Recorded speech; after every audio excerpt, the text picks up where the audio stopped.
করে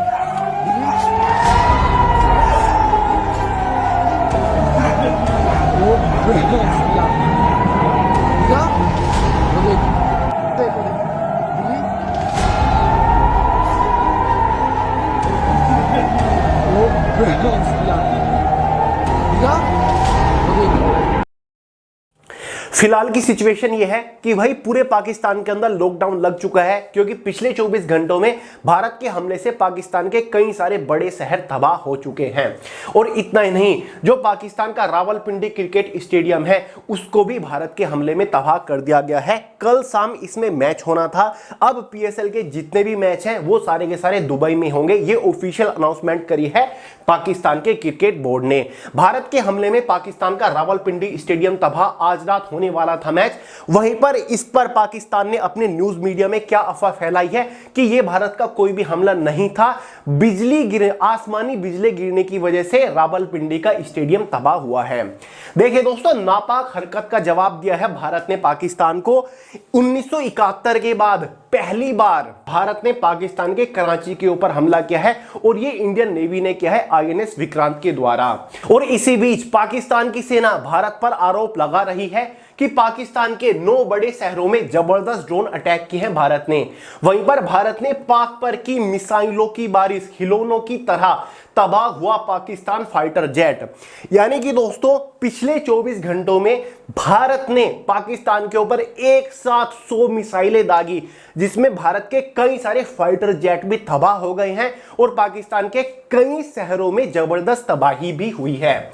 अब देखिए दोस्तों, इस तबाही के बाद बंकर में छिप गया है पाकिस्तान का पीएम शहबाज शरीफ। जो पीएम आवास यानी कि पीएम हाउस या फिर पीएम ऑफिस के अंदर बंकर बने होते हैं ना, उसमें छिप चुका है शहबाज शरीफ पाकिस्तान का पीएम, और वहां से ही ऑर्डर दे रहा है। मतलब हालत देख के खुद की जान बचानी भारी हो रही है और भारत के बड़े बड़े शहरों को टारगेट करने की बात कर रहे हैं। इनका कहना है कि पाकिस्तान के आतंकवादियों के शहीदों की एक एक खून की बूंद का बदला लेगा पाकिस्तान। और मदद की गुहार लगाई गई है अलग अलग देशों से, जहां पर अमेरिका के पास 2 बार से गया था, लेकिन इसमें जो अमेरिका के उपराष्ट्रपति है जेडी वेंस, उसने कह दिया है हम युद्ध के बीच में नहीं पड़ेंगे, यह हमारा काम नहीं है। पाकिस्तान को बुरी तरह लताड़ा है अमेरिका ने। वहीं पर अमेरिका ने पाकिस्तान को चेतावनी भी दी है कि यह युद्ध न्यूक्लियर युद्ध में नहीं बदलना चाहिए। और इतना ही नहीं दोस्तों, भारत ने अमेरिका का जो डिफेंस सिस्टम है HQ-9, इसको भी बुरी तरीके से तबाह कर दिया है, जिसके बाद जो पाकिस्तान की सेना है, साथ ही जो मुनीर सेना है, वो बुरी तरीके से झटपटा रही है। अब दोस्तों, ऐसा नहीं है कि भारत ने पाकिस्तान के ऊपर हमला करके युद्ध की पहल करी है। भारत ने तो केवल 7 मई रात 2 बजे जो आतंकवादी सेंटर थे, जो आतंकी ठिकाने थे, उनको निस्तानाबूद किया था। भारत ने पाकिस्तान के ऊपर कोई भी पर्सनल डायरेक्ट अटैक नहीं किया था। इसकी जो शुरुआत करी है वो खुद पाकिस्तान ने करी है। पाकिस्तान पिछले 2 दिन से लगातार भारत के ऊपर हमला कर रहा है। पहले गोलीबारी करी गई बॉर्डर के ऊपर, LOC के ऊपर, जिसमें काफी सारे नागरिक मारे गए, 14 से 15।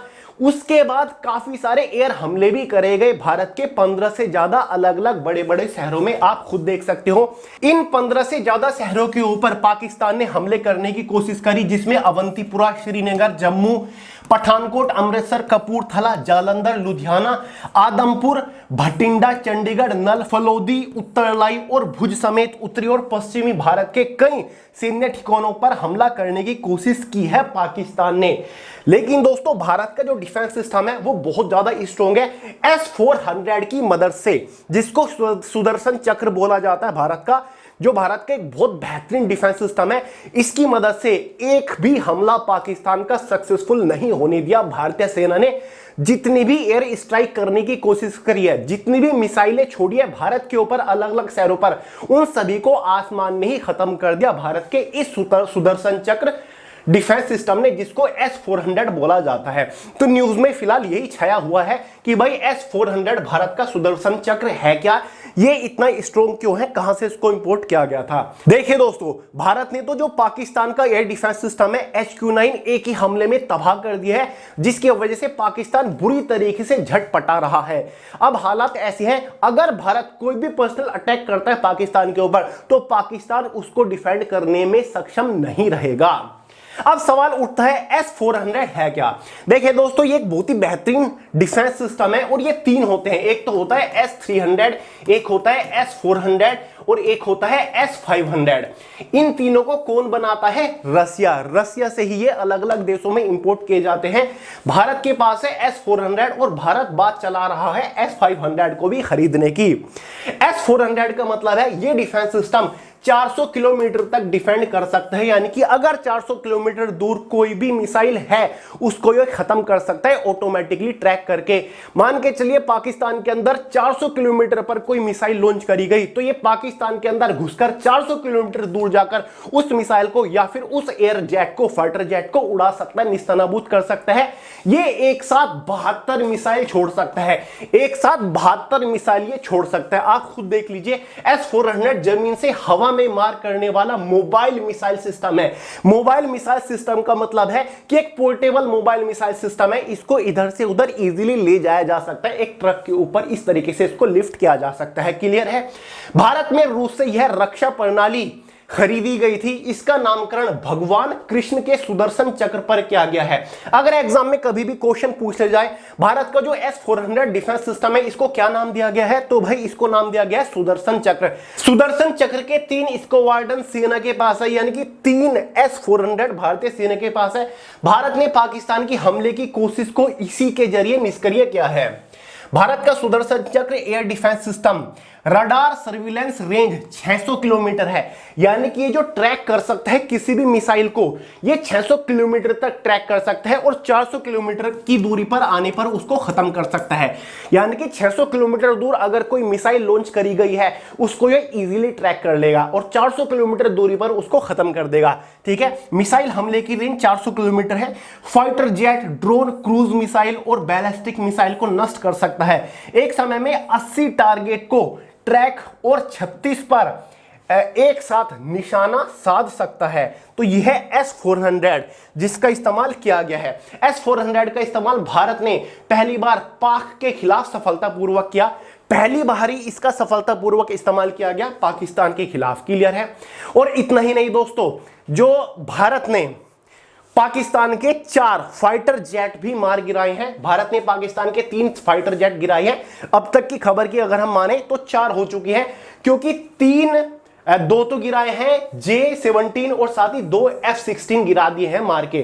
ठीक है, और इनका एक जो पायलट था वो अब भी भारत के कब्जे में है। और इसी बीच जंग के बीच सांभा बॉर्डर पर जैश की घुसपैठ नाकाम, 7 आतंकी ढेर ऑपरेशन सिंदूर के बाद एक्शन में BSF। यानी कि जो बॉर्डर पर जो इनके ह्यूमन बॉम्ब थे, ह्यूमन बॉम्ब उनको बोलते हैं, ऐसे आतंकवादी होते हैं जो कि अपनी जान की परवाह नहीं करते और अटैक करते हैं दूसरे देश के ऊपर। तो ऐसे आतंकवादी जैसे के वो आतंकवादी थे जिन्होंने सांभा बॉर्डर पर घुसपैठ करने की कोशिश करी है, लेकिन उनकी घुसपैठ नाकाम रही है। BSF ने उनके ऊपर जबरदस्त अटैक किया है और सातों के सातों आतंकवादियों के मौत को घाट उतार दिया है। अब देखिए दोस्तों, ऑपरेशन सिंदूर अभी भी एक्टिवेट है। कल रात भी पाकिस्तान के अंदर एक जो सेंटर था आतंकवादियों का, आतंकवादी ठिकाना था, उसको उड़ाया गया और माना जा रहा है कि वहां 7 आतंकवादियों को ढेर किया गया। भारत पाकिस्तान बॉर्डर पर भेजी जाएगी अर्धसैनिक बलों की 137 कंपनियां, यानी कि भारत पूरी तरीके से एक्शन में है। जो अर्धसैनिक बल है जैसे कि BSF हो गया या फिर जो आपकी जो भी है SSF है, जितने भी अर्धसैनिक बल है उनको बॉर्डर पर भेजा जा रहा है। भारत ने नाकाम की इन शहरों पर पाकिस्तान की हमले की कोशिश।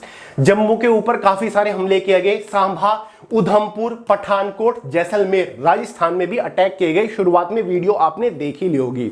और इसी बीच आशंका जताई जा रही है भारत के अंदर जो अलग अलग जगहों पर हिस्टोरिकल पैलेस है, जैसे कि ताजमहल है, ऑपरेशन सिंदूर के बाद अलर्ट पर आगरा ताजमहल की सुरक्षा बढ़ा दी गई है। इसको कवर करे जाने की कोशिश करी जा रही है ताकि अगर दुश्मनों का कोई भी फाइटर जेट है या फिर उनका जो ट्रैकिंग सिस्टम है मिसाइल वगैरह उसको ट्रैक ना कर सके।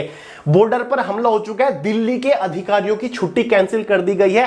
साथ ही दिल्ली का जो इंडिया गेट है, कुतुब मीनार है, ये सारे के सारे खाली कर दिए गए हैं और अब ये डेली ब्लैकआउट रहेंगे रात 7 बजे से ही। ठीक है, यहां पर कोई भी लाइट नहीं रहेगी। अब इसी के साथ साथ भारत कुछ और बड़ा करने की तैयारी कर रहा है, क्योंकि अभी 1 घंटा पहले ही भारत के जो होम मिनिस्टर है राजनाथ सिंह ने तीनों सेना प्रमुख रक्षा मंत्रालय पहुंच चुके हैं, वो एक हाई लेवल मीटिंग कर रहे हैं। और इसी बीच एक बहुत ही फनी सी न्यूज भी निकल के आई है। फनी न्यूज ये है कि भाई इस छोटे से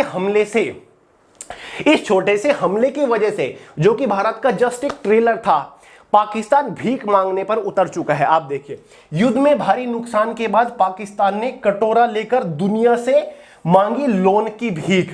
ये एकदम ऑफिशियल नोटिस है, आप देख सकते हैं, जो कि economic affairs division government of Pakistan की तरफ से निकल के आया है। IMF से इन्होंने लोन की भीख मांगी है। आप ये नोटिस देख सकते हैं। Government of Pakistan appeals to international partners for more loans after heavy losses inflicted by enemy amid escalating war and stocks crash. तो ये पाकिस्तान जो है वो भीख मांगने पर, यानी कि इन्होंने कटोरा थाम लिया है और अब इनको चाहिए लोन। तो ये सारी की सारी सिचुएशन फिलहाल चल रही है। भारत ने अपनी तरफ से पाकिस्तान के ऊपर कोई भी पर्सनल अटैक नहीं किया, लेकिन पाकिस्तान बाज नहीं आ रहा है। डेली लगातार भारत के अलग अलग शहरों को टारगेट कर रहे हैं। आपने कल भी देख लिया होगा, धर्मशाला में पंजाब किंग्स का और दिल्ली का मैच था, जो कि 10 ओवर के बीच में ही कैंसिल कराया गया, रद्द कराया गया और स्टेडियम अचानक से खाली करवा दिया गया, क्योंकि आसपास इन्हें हमलों की आशंका पता चली थी। और अब भी लगातार पाकिस्तान हमलों की कोशिश कर रहा है, लेकिन भारत का जो S-400 डिफेंस सिस्टम है ये बहुत ज्यादा स्ट्रॉन्ग है, जो कि एक भी हमला कामयाब नहीं होने दे रहा है पाकिस्तान का। क्लियर है दोस्तों? तो भारत की सपोर्ट में काफी सारे देश हैं, जैसे कि इजराइल है, अमेरिका है, साथ ही रसिया भी सपोर्ट में है, यूके भी भारत की सपोर्ट में है। वहीं पर पाकिस्तान की सपोर्ट में केवल एक देश है, चाइना। तो चलिए देखते हैं आगे आगे होता क्या है। वैसे अमेरिका ने पाकिस्तान को चेतावनी दे दी है कि ये जो युद्ध है इसको जल्दी ही खत्म करो, और ये जो युद्ध है ये न्यूक्लियर युद्ध में नहीं बदलना चाहिए, वरना अमेरिका को बीच में आना पड़ेगा। तो चलिए दोस्तों, ये था पूरा मुद्दा जो कि फिलहाल चल रहा है। कल से काफी सारे अटैक हुए हैं, भारत के ऊपर करने की कोशिश करी है पाकिस्तान ने। और दोस्तों, इस कॉन्फ्लिक्ट की वजह से भारत भी काफी सारे बड़े लॉसेस से होकर गुजर रहा है, फिर चाहे वो स्टॉक मार्केट का लॉस हो, या फिर GDP का हो, या फिर एयरलाइंस के अंदर हो, क्योंकि 29 से ज्यादा जो एयरपोर्ट्स हैं वो बंद कर दिए गए भारत के अंदर, और लगभग 100 से ज्यादा फ्लाइट कैंसिल कर दी गई है। वहीं पर जम्मू, पंजाब, राजस्थान, गुजरात में स्कूलों को भी बंद कर दिया गया है। तो चीजें काफी डिस्टर्ब तो हो रही हैं, लेकिन क्या करें, पाकिस्तान बाज नहीं आ रहा है अपनी नापाक हरकतों से। तो चलिए दोस्तों, इस वीडियो में इतना ही था। मिलते हैं अगली वीडियो में बहुत ही जल्द, तब तक के लिए जय हिंद।